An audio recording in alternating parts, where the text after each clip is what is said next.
Je vais vous parler aujourd'hui de mes derniers coups de cœur 2018. Donc il y aura un roman et deux bandes dessinées. Donc je vais commencer par le roman qui s'appelle Dans la forêt de Jean Hegland.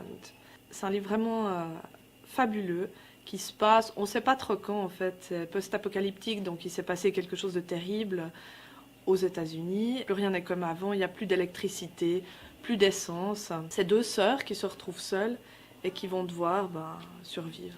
Donc j'ai beaucoup aimé ce roman parce que c'est un mélange en fait entre un survival, donc vraiment une histoire de survie, comment on fait quand on n'a plus rien, qu'on vit dans la forêt, qu'on est deux filles, deux ados, plus de parents, plus de moyens d'aller dans des magasins, etc. C'est aussi une ode à la nature, donc un peu du nature writing, mais pas trop, parce que moi, des fois, ça me gonfle, ces descriptions d'arbres et de forêts, de plantes et tout ça. Et c'est aussi vraiment l'histoire de cette relation hyper forte entre ces deux sœurs, qui sont quand même assez différentes. C'est un livre très très fort, vraiment, je vous le conseille, il est génial. Donc les BD, il y en a une de Brecht Evans, c'est un néerlandais, c'est sa dernière BD. Donc je suis fan, hein, tout ce qu'il fait, j'adore, vraiment. Et la dernière BD de Cyril Pedrosa. Ces deux BD, elles ont vraiment un point commun, c'est le traitement de la couleur. Brecht Evans, je me suis dit au début, je vais choisir des pages pour vous montrer comment c'est incroyable, sauf que tout est incroyable. En fait, chaque double page, c'est complètement fou. Chaque double page, c'est un tableau. Il change tout le temps de style, il change tout le temps de mise en page. Donc, on peut passer de ça, des cases, un personnage qui parle au téléphone. Après, on a des choses comme ça, où on le voit plein de fois sur la même image, mais on voit qu'il se déplace. Donc le temps avance, mais c'est sur une seule image. Enfin, moi, je trouve ça génial. Les couleurs sont dingues. Et puis, si vous connaissez Chris Ware, moi ça m'a fait penser à Chris Ware. Tout d'un coup, c'est toute petite vignette incroyable, cette multitude de vignettes où c'est comme plein de petits instantanés de ce qui est en train de se passer. Bon, je ne vais pas m'éterniser, hein, mais c'est tellement dingue cette BD. Donc oui, je vais quand même vous parler de l'histoire. Ça se passe tout sur une seule nuit.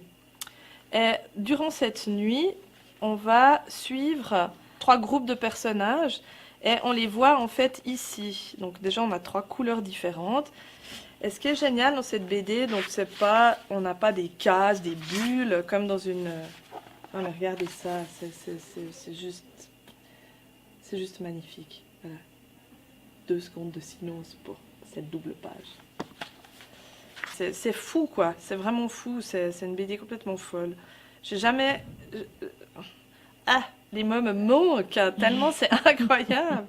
On a pas mal de symbolique, mais c'est pas concept, incompréhensible, etc. C'est très compréhensible. On a des choses comme ça. Non, mais je pourrais vous montrer toute la BD. Tellement c'est bien. Lisez-la. Brecht Evans, c'est vraiment un artiste. Vraiment, c'est un artiste. Je vais quand même changer. On va parler de l'âge d'or de Pedrosa. C'est en fait un premier volume d'une série. Ça se passe au Moyen-Âge. Hein, c'est une sorte de fable médiévale. Ça commence en fait, le roi est mort. Et, sa fille Tilda doit monter sur le trône, sauf qu'elle a une mère pas très sympa et un petit frère encore moins, et ils complotent. Et en fait, le frère prend le pouvoir. Donc elle est condamnée à l'exil. Mais elle ne part pas toute seule, elle part avec 2 preux chevaliers, Tancred et Berthil. Et c'est vraiment une sorte de fable épique, il va se passer plein de choses. Et c'est une héroïne, voilà, comme on aime, forte, qui a son caractère, qui va tout faire pour récupérer le trône. Il y a beaucoup de conflits, en fait, c'est dangereux. Les serfs sont en train de se soulever parce qu'ils ont de plus en plus d'impôts. L'histoire est vraiment bien, mais le traitement des couleurs aussi, c'est assez fou. Donc on a des doubles pages comme ça.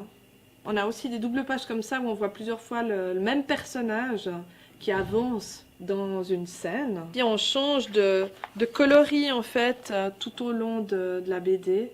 Alors là aussi c'est des tableaux quoi, c'est assez fou. Moi, je suis très fan du dessin de Pedrosa. J'ai trouvé très beau. L'histoire est vraiment super, quoi. Donc, à suivre. Donc, c'est très frustrant parce que ce n'est qu'un premier volume.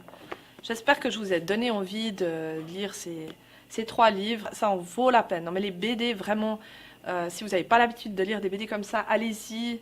À l'aveugle, j'ai envie de dire. Mais non, parce que c'est tellement beau visuellement. Lancez-vous, ça vaut la peine. Ça vaut la peine, vous ne regretterez pas. Je vous assure, je m'en porte garante. Voilà, merci.